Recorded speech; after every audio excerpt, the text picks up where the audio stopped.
இப்போ என்ன சொல்ற? ஜோசியம் உண்மைங்கிறியா? அது யாருக்கு தெரியும் கழுத.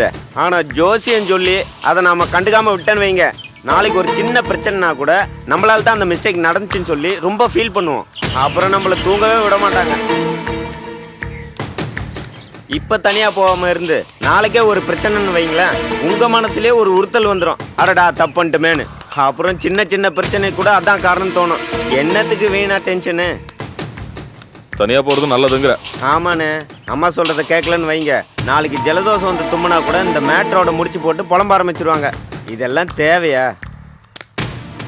நீ சொல்கிறதும் சில நேரத்தில் கரெக்டாக தான் இருக்குது. நான் சொல்கிறது எப்பவுமே கரெக்டாக தானே இருக்கும். ஆனாலும் எனக்கு அரை மனசாக தான்டா இருக்குது. தனியாக போகிறதுக்கு ரொம்ப கஷ்டமாக இருக்குது. அண்ணே வீணாக குழப்பிக்காதீங்க. எனக்கு ஒன்று விட்ட அண்ணன் காம்பவுண்ட் வீட்டில் குடியிருக்காரு. அங்கே ஒரு வீடு காலி இருக்கான். 3 நாள் அந்த வீட்டை வந்து பாருங்கள். உங்களுக்கு பிடிச்சிருந்தா உடனே குடி போயிருங்க. எதுக்கு வீணாக குழப்பிக்கிறீங்க? என்ன மாதிரி தெளிவாக முடிவெடுங்க. சரி சரி. என்ன பகல்லே தண்ணியா? அடையாண்ணே, விற்கிற விலைவாசிக்கு எங்கே பகலெல்லாம் குடிக்க விட்றானுங்க பரதேசி பசங்க. ஒரு 50 ரூபா தான் கொடுங்களா? சரிதான் போடா.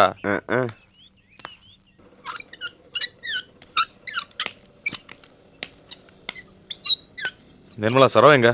அண்ணி மேல இருக்காங்க.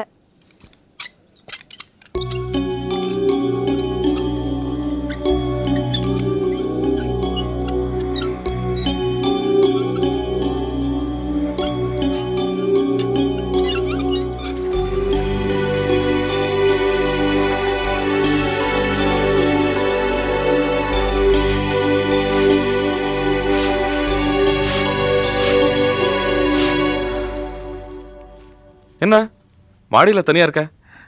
என்ன கேள்வி இது? இல்ல இப்போலேருந்து தனியா இருந்து பழகிக்கிறியான்னு கேட்டேன். என்ன பேசுறீங்க? புரியல. தனி கொடுத்தன போறோம்ல, அதான். உன் இஷ்டம். உனக்கு இஷ்டம் தானே? எதுக்கு தேவையில்லாம தனி கொடுத்தனம்ல?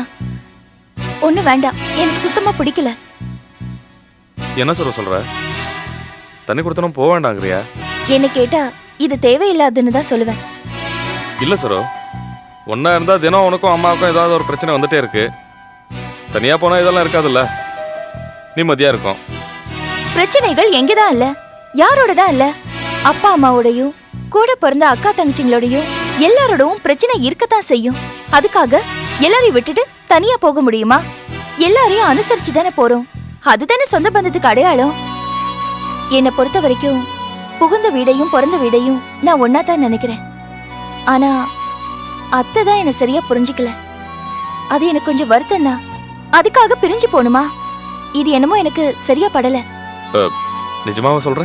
ஆமாங்க, அத்தை கூட வர பிரச்சனைகளுக்கெல்லாம் தனியா போறதுதான் வழின்னு நான் நினைச்சிருந்தேன்னா அந்த நினைப்பு எனக்கு இப்ப வரணுங்கிறது இல்ல, எப்பவோ வந்திருக்கலாம் இல்லையா? அதெல்லாம் ஒண்ணும் வேண்டாங்க, எல்லாரும் சேர்ந்தே இருப்போம். என்ன யோசிக்கிறீங்க? நீ சொல்றது கரெக்ட் தான் சரோ. நான் இப்போ அம்மாவை பார்த்து இதெல்லாம் வேண்டான்னு கண்டிப்பா சொல்லிடுறேன்.